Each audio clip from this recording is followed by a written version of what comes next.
Hi, Jesse here with eTrailer. Today we'll be taking a look at and I'll show you how to install the Timken replacement trailer bearing race L68111.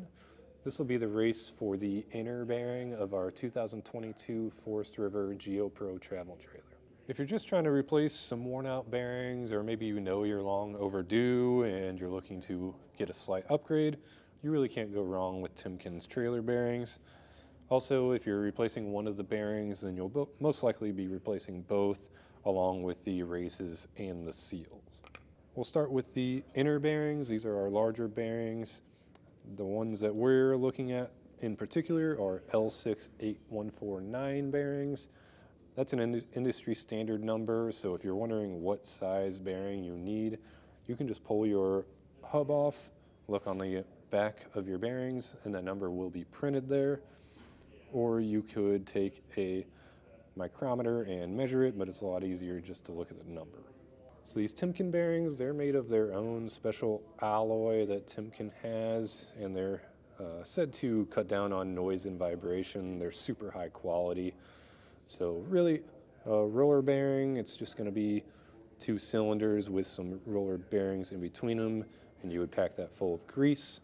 And then the race is what keeps the bearing protected and tight. As you can see, they fit almost perfectly together.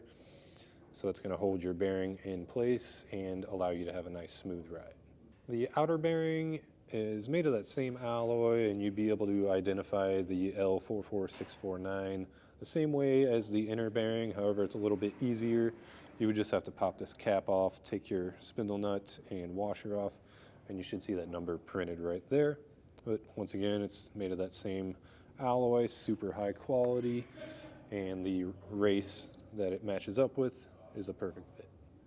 Anytime we're replacing bearings, it's definitely a good idea to replace the grease seal also, just because to remove the grease seal, you kind of have to damage it by prying up on it.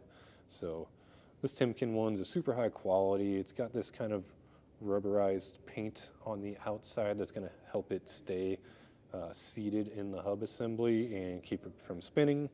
And it's just got a super tight seal, so you don't have to worry about grease getting out from the back of your hub assembly.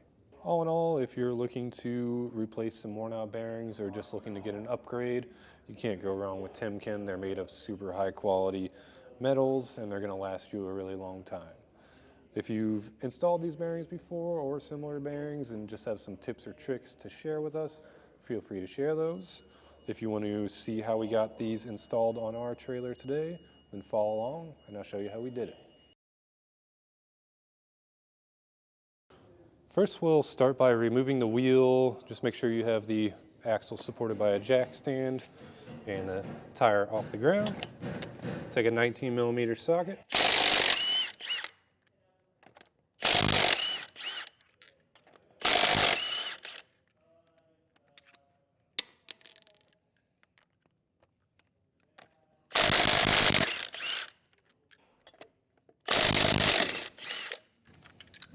And set the wheel aside.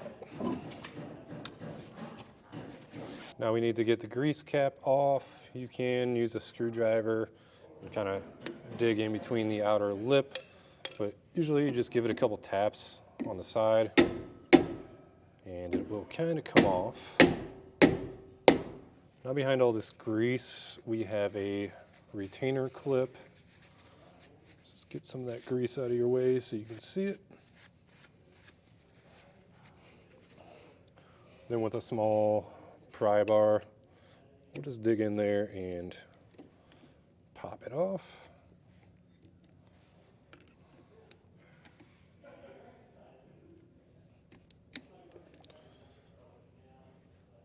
Then we can remove our axle nut. It should just be hand tight. If it's not, you can grab a socket. It'll be 1 1/4 inches. Get that off.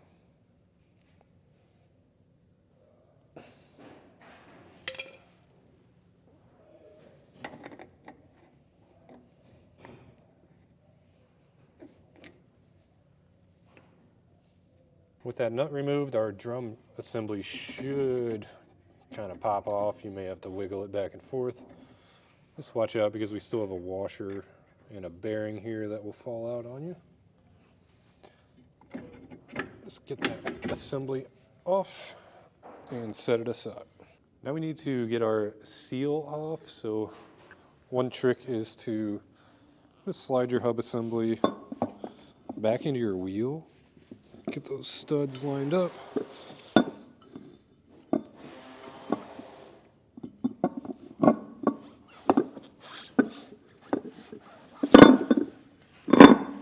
Get it to drop into place, and then I'm just going to screw on 2 lug nuts on the other side.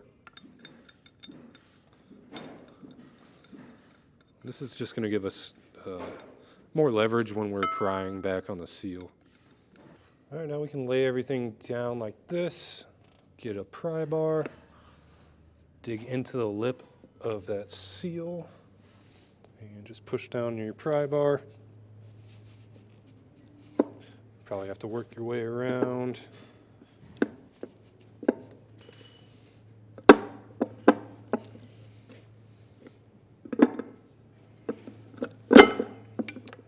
Pop that seal out, and your bearing should come right behind it. Now we'll just take a rag and get some of this grease cleaned up. That's just so we can see where we're working when we're getting these races out of here. You could also spray some brake clean down in there to get as much grease off as you can. Now we'll flip our assembly over. I recommend having a piece of wood under it just so you're not destroying the concrete. And take a brass punch. We want the brass punch because it's soft enough that it won't scratch the inside of our hub assembly, but it will also push out our race. You'll just have to look in there, find the lip of your race, and just start driving it out. Give it a tap on one side, then go to the other side. I'll have to kind of tilt it just so I can get that race all the way out. And there it is. Same process with the inner race. We'll just have to flip it around. And then you can kind of see the lip of it. Get your punch to grab onto that and start hammering.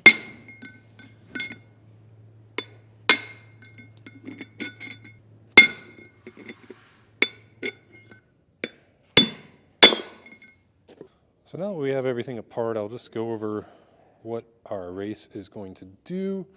So basically, it's just going to get centered in where we had the old one, but the purpose of it is to have a perfect cone shape for your bearing to rest in.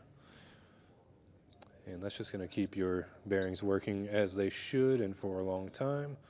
So before we get this installed, just want to clean out, get a nice clean surface to mount this into. And then we'll set this down. Remember that you want the thinner part facing up towards you. That way our bearing can sit in there. Then we'll take a piece of wood and just give that some taps to get it driven in there.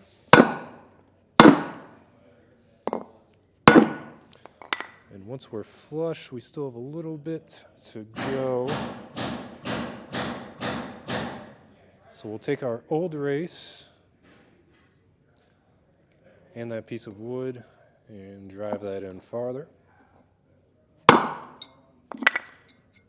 Just be sure to double check, make sure you're still centered. And I drove it in a little too far, so I'll just pop that old race out. And just make sure you're sitting flush with that lip in there. That's our goal. I've gotten it as far in as I could with the race, so what I'll do is take that brass punch and just start alternating side to side, trying to get it to go down as even as possible.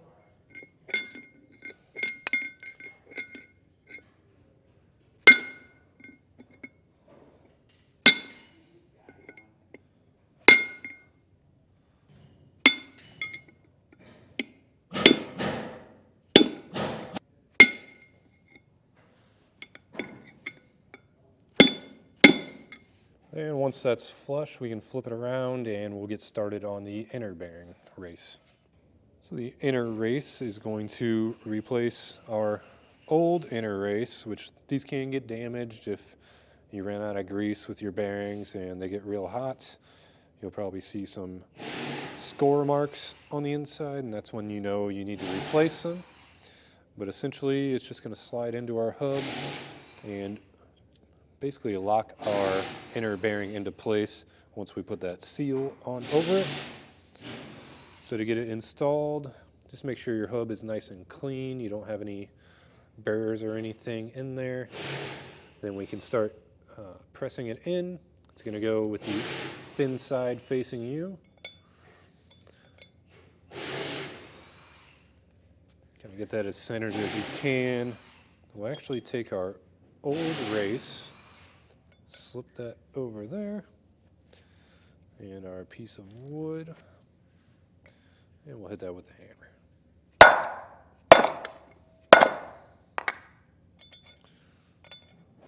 Now something that you can use to drive it the rest of the way in is a socket. Mine is a 41 millimeter socket, but depending on the brand, they all have different thicknesses on the outside. Just find one that's going to fit over the race and not hit your hub. And we're just going to hammer that until it is seated up against that lip.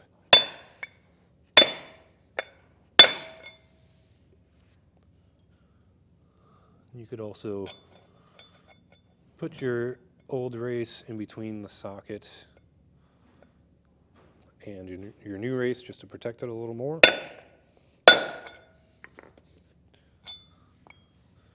And feel under there with your finger and make sure that you're centered over that lip. Now we can pack our bearings. You could use a bearing packer, but if you don't have one, it's not super difficult. Just get quite a bit of grease and try to work that to your palm. And then I'll just push it into the bearing. We'll just start at one spot. You want to push it up. And what we want is to see it coming up through our rollers there. So once you see it start to come through, you can rotate the bearing. And we'll just work it all the way around.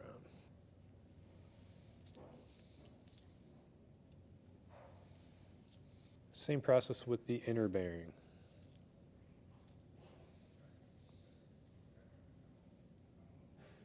Now we can drop our inner bearing into that race that we just installed.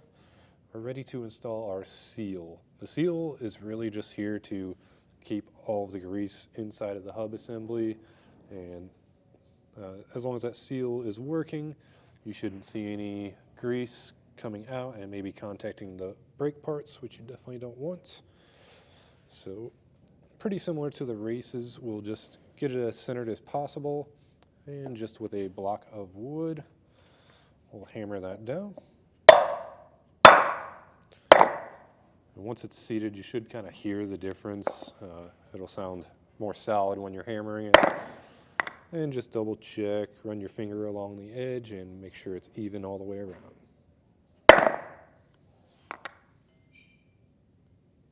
Now before we get our hub back onto our trailer, I like to just clean up all the old grease.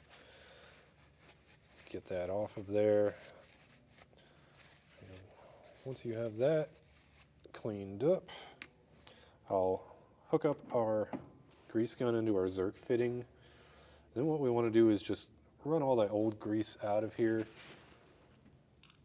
Just watch out because it will try to fall down on the brakes. But you'll know all the old grease is out of there because you'll see it turn color and it will become the color of the new grease. Another thing before we put this onto the trailer, just make sure you clean up any of the grease that you might have gotten on the braking surfaces while installing everything. So just spray some brake clean and get that wiped off. Now we'll simply take our drum and hub, slide it over the spindle, push that all the way in, and take our outer bearing, slide that in. That washer that we took off, we'll just line up the slot, push that over, and take our nut and start threading that on. Now we can tighten our axle nuts. What we want to do is set our torque wrench to 50 foot-pounds, and then as we're rotating it, torque it down.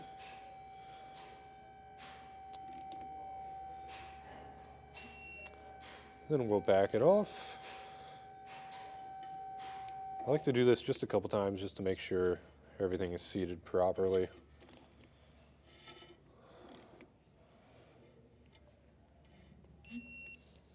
But once you do that a couple times, just back it off.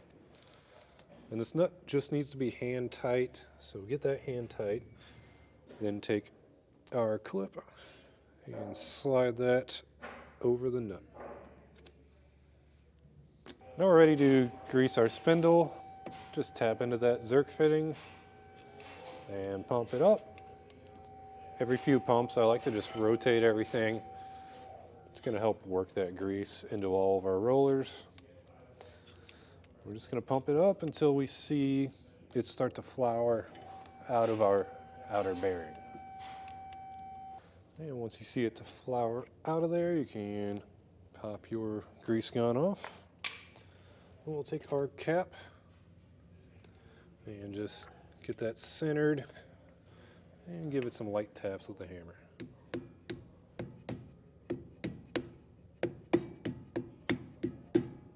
Now all that's left is to throw our wheel back on, get our lug nuts torqued down. Otherwise, that's going to do it for our look at and installation of the Timken replacement trailer bearing race L68111. This will be the race for the inner bearing of our 2022 Forest River Geo-Pro Travel trailer.